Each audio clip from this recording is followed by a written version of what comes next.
ఇప్పుడు ఎముకలు కీళ్ళకి సంబంధించిన ఏమైనా ఇబ్బంది ఉన్నప్పుడు రక్త పరీక్షలు ఎందుకు చేపిస్తారు? ఇప్పుడు ఏంటంటే మన బాడీలో ఏంటంటే ఓన్లీ బోన్స్ అనగానే పెయిన్ అనగానే ఏదో దెబ్బ తగిలితేనో లేదంటే ఏదైనా ఫ్రాక్చర్ అయితేనే నొప్పులు కాదు. కొంతమందిలో ఏంటంటే మనకి అది ఓవర్లయింగ్ ఏం లేకుండా కూడా నొప్పులు వస్తుంది. ఏంటి మనకి ఏమైనా బాడీ లోపల ఏమైనా ఇన్ఫెక్షన్ ఉన్నా దీని ఏంటంటే గబక్కన ఫీవర్ వచ్చింది. కొంతమందిలో ఏంటంటే మాకు ఫీవర్ ఉంది సార్, ఒక 10 రోజులు ఉండి వెళ్ళిపోయింది, మాకు ఇప్పుడేమో కీళ్ళ నొప్పులు వస్తున్నాయి అంటారు. దాన్ని రియాక్టివ్ ఆర్థ్రాలజీ అంటారు.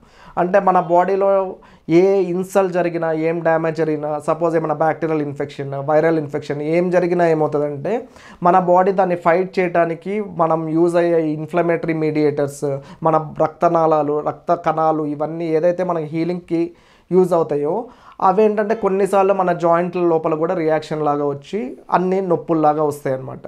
సో ఏంటంటే ఈ కీళ్ళ నొప్పులు అనేది, బోన్ పెయిన్స్ అనేవి రకరకాల కండిషన్స్ అనమాట.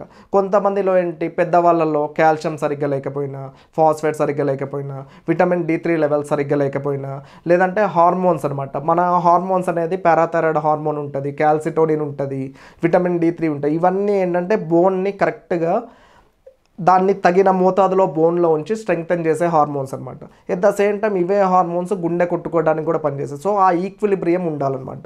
సో ఆ హార్మోనల్ కరెక్ట్గా బ్యాలెన్స్ లేకపోయినా, లేదంటే మన మినరల్స్ అంటారు, ఈ కాల్షియం, మెగ్నీషియం, ఫాస్ఫేట్, ఈ మినరల్స్ అనేది తగిన మోతాదులో లేకపోయినా మేమేం చేస్తామంటే రక్త పరీక్ష చేసి, చిన్న పరీక్ష ఉంటుంది, రక్తం తీసుకొని ఆ లెవెల్స్ ఎలా ఉన్నాయో చూసి దానికి తగ్గట్టు ఏదైతే తగ్గిందో దానికి తగ్గ మోతాదులో అది ఇచ్చినప్పుడు ఆ కండిషన్ కరెక్ట్ అవుతుంది.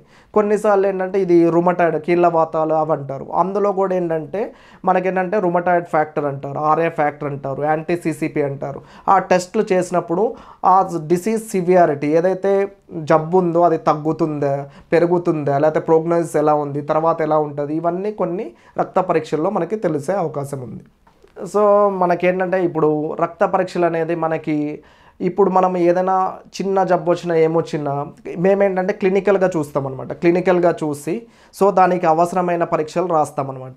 ఇప్పుడు మనము ఒకటేసారి పెద్ద పెద్ద పరీక్షలకి వెళ్ళి మనకి అవసరం లేని పరీక్షలు, లేదంటే MRIలు, CT స్కాన్లు అంత పెద్ద ఖర్చుతో పోయేదానికంటే మనం చిన్న రక్త పరీక్షల్లోనే మనకేంటంటే మన బాడీలో రక్తంలో ఏంటంటే మనకి అన్నీ తెలుస్తాయి అన్నమాట.